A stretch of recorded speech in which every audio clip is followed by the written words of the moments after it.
Hello and welcome to American Catholic History, brought to you by the support of listeners like you. If you value this content, please become a supporter at americancatholichistory.org/support. I'm Noëlle Crowe. And I'm Tom Crowe. Once again, a word of thanks to our supporters, especially Father Said, Laura K., Andrew M., Kathleen K., Michael M., Mary G., Teresa C., and Martin K. Thank you to everyone who has supported our work. Yes, thank you sincerely. We're still about 34% of the way to the amount of support we need to really do everything we'd like to do with this content and keep it going on a more regular basis. So if you've enjoyed these episodes, if you've learned something, if you've been inspired or edified, please consider becoming a supporter. You can learn about our support tiers at americancatholichistory.org/support.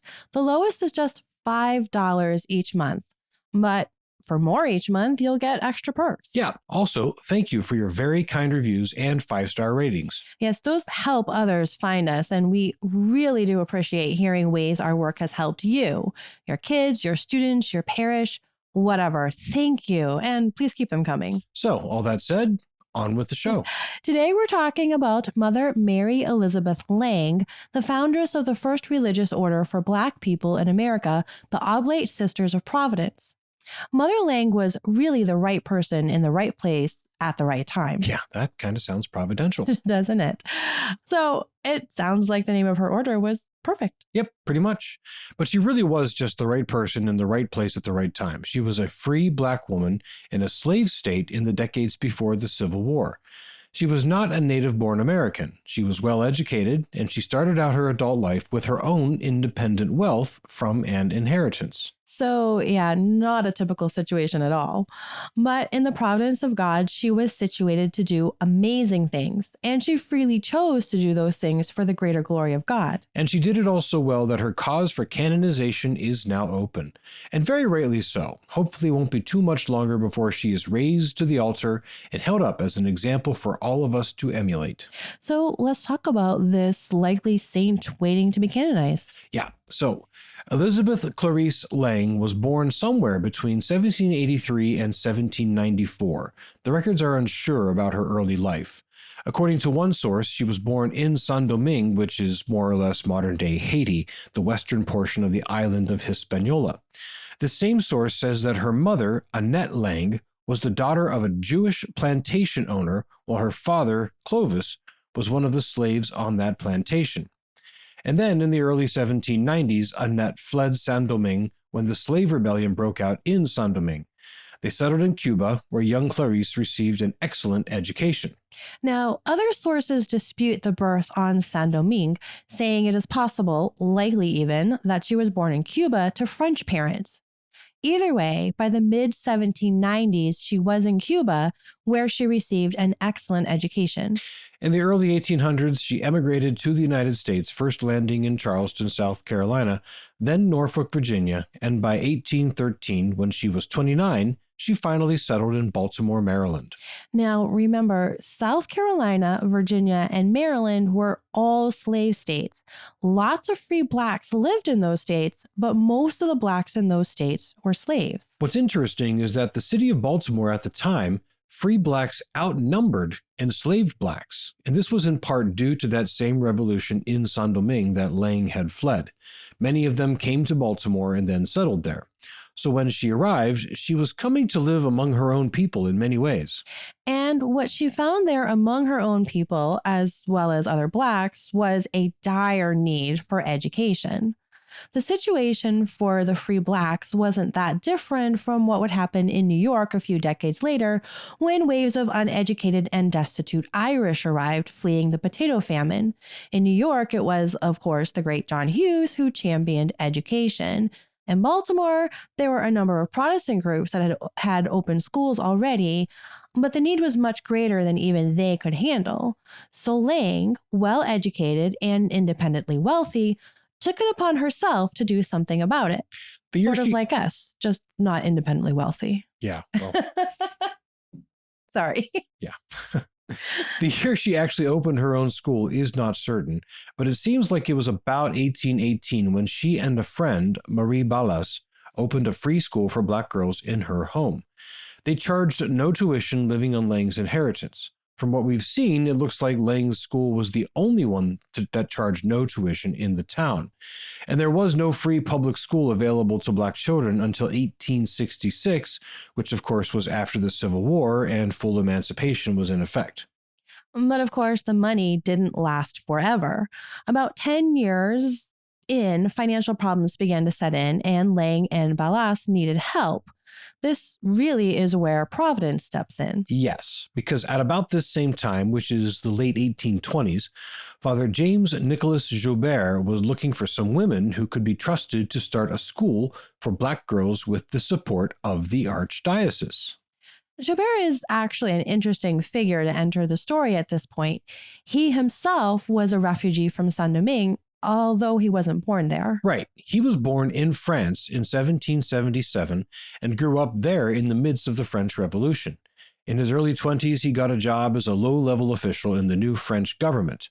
In 1800, the French government sent him to be a tax official in Saint-Domingue. But in 1803, that island was again racked with war, and this time it was directed against the agents of the new French government. So he, with a lot of others, hightailed it out of there, going first to Cuba and then to the United States, settling in Baltimore. He actually entered St. Mary's Seminary in 1805. He was ordained a priest in 1810, and he became a member of the Sulpicians, the order that had come from France a decade earlier and had founded St. Mary's Seminary. He spent his priesthood in various capacities at St. Mary's Seminary. One of his tasks was teaching catechism to Black children, but he found it was very difficult because they couldn't read or write. He brought this problem to Archbishop Whitefield, who encouraged him to find some women who could open a school for Black girls to educate them. So it was only natural for Father Joubert and Elizabeth Lange to run into one another. The happy meeting. The providential meeting, you mean? Yes, the providential meeting, which happened in 1828. Elizabeth Lange confided to Father Joubert that she had long considered her life's work to be not only in teaching, but in consecrated life.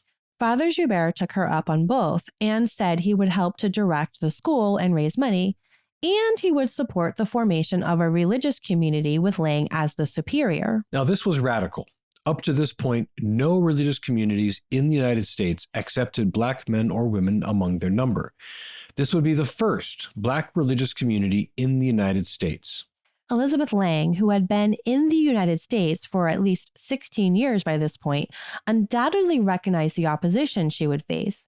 She had certainly faced bigotry and racism plenty of times already, and she knew that that would only get worse as she broke this color barrier. Unfortunately, the bigotry would also come from many Catholics. Catholics, being humans, can also be influenced by their surroundings, so they weren't immune from having their view of race and religion tinged by the institution of slavery. Obviously, it wasn't all Catholics, or even most. Archbishop Whitefield and Father Joubert were white, and they both championed this cause. Father Joubert also had the benefit of being European. Yeah, we talked in a number of episodes about how Black American Catholics who went to Europe were blown away by how indifferent Europeans were to racial issues. Father Augustus Tolton had this experience in Rome, Claude McKay in Paris, Mary Edmonia Lewis also in Italy, and others. Father Joubert saw them as Catholics, as people who needed education and catechesis. And in many places in the United States, the reason why Blacks weren't in religious communities had at least as much to do with local and state laws that prohibited mixed-race organizations as it did with outright bigotry among Catholics. And the issue of race and racism within the church in America is a complex and thorny topic.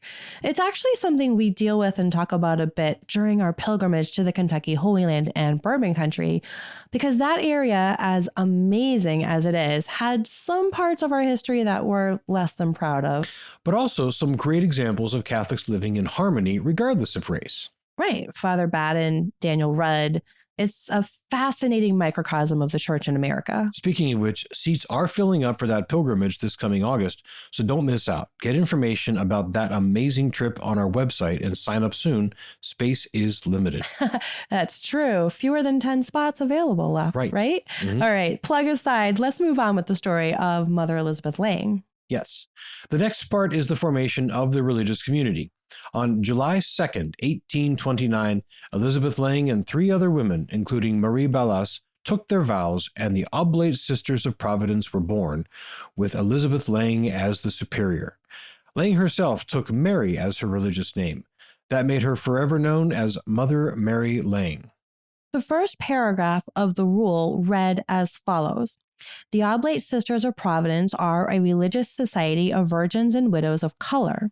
Their end is to consecrate themselves to God in a special manner, not only to sanctify themselves and thereby secure the greater glory of God, but also to work for the Christian education of colored children. Their work as a religious community continued with the education of children, but it included a number of other ministries. They took in the elderly indigent. They helped nurse the ill during the cholera epidemic of 1832. To support themselves and their work with the children, they did a number of things to make money. They took in laundry and sewing work. They worked as domestics at St. Mary's Seminary. They made vestments.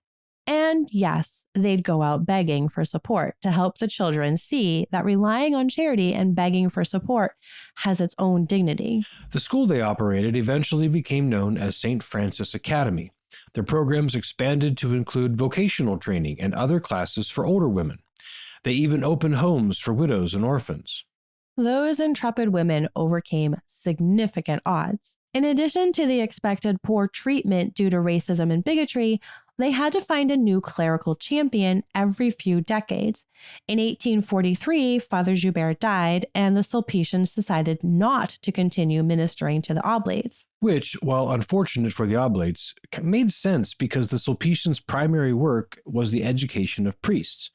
Father Joubert took on the Oblates as a personal ministry, and his superiors allowed it, but it didn't fit with the Sulpician charism as a long-term project. Yeah, it does seem reasonable, even if it was a tough pill to swallow for the Oblates. But after 4 years of struggle without a clerical champion, the Redemptorists took on the Oblates in 1847. With the Redemptorists involved, the Oblates established another school for girls, St. Michael, as well as a school for boys, St. Joseph. But the Redemptorists ended their involvement in 1860. In 1863, the Jesuits took them on, and it was under the Jesuits that they began to establish schools in other cities and other states. These ups and downs came with an ebbing and flowing of fortunes. There were times when the order had no idea how it could keep going. The number of students shrank to almost none at times, and they endured the loss of some very important sisters who went off to found their own orders in other places. Mother Lange served as the Mother Superior a few different times, as well as the Novice Master. For 53 years, she did whatever was necessary to help the children and keep the schools and the Oblates going. Yes, she taught, she worked, she prayed, she begged, and when one of the sisters died, Mother Lange took on the work as a domestic at St. Mary's Seminary. She simply did whatever needed to be done and whatever the order required of her to serve souls. And she kept at it until February 3rd, 1882, when she died peacefully. But her legacy lives on. According to the Oblate Sisters website, the order currently has 80 members. They still operate St. Francis Academy in Baltimore, as well as schools in Miami, Florida, and Buffalo, New York, as well as 2 schools abroad in Costa Rica. In 1991, William Cardinal Keeler, Archbishop of Baltimore, formally opened the cause of canonization for Mother Mary Lange. The cause continues to be championed by Cardinal Keeler's successor, Archbishop William Lori. Just last year, as the Archdiocese of Baltimore recognized the 140th anniversary of her death, he said to the Catholic Review Archdiocesan newspaper, quote, "I think we should all pray earnestly for her beatification and eventual canonization. The more I learned and have learned about Mother Lange, the more I'm convinced she is absolutely worthy." Based on her life of service and patience, wholly dedicated to spreading the gospel and considering her grace in the face of such great odds and terrible mistreatment, we heartily agree. This has been American Catholic History. If you enjoy American Catholic History, please become a supporter. We've got great perks for supporters. Get information on how to become a supporter and the perks at americanCatholicHistory.org/support. Also on our website, sign up for our newsletter. Learn more about Mother Mary Lange, see about our pilgrimages, like our pilgrimage to the Kentucky Holy Land and Bourbon Country, and find other great stories from American Catholic history. We also love the great reviews our listeners leave. We've gotten some really heartfelt notes lately, so thank you to those of you who have left reviews or sent us emails. Those in the 5-star ratings really help to raise us up in the searches and the rankings. If you'd like to contact us, you can send us feedback, questions, tips for episode topics, and other comments at feedback@AmericanCatholicHistory.org. You can find us on Facebook at facebook.com/American Catholic History, on Instagram at ACH_podcast, and follow us on Twitter at ACH1513. I'm Noëlle Crowe. And I'm Tom Crowe. Thank you once again for joining us on American Catholic History, made possible by listeners like you.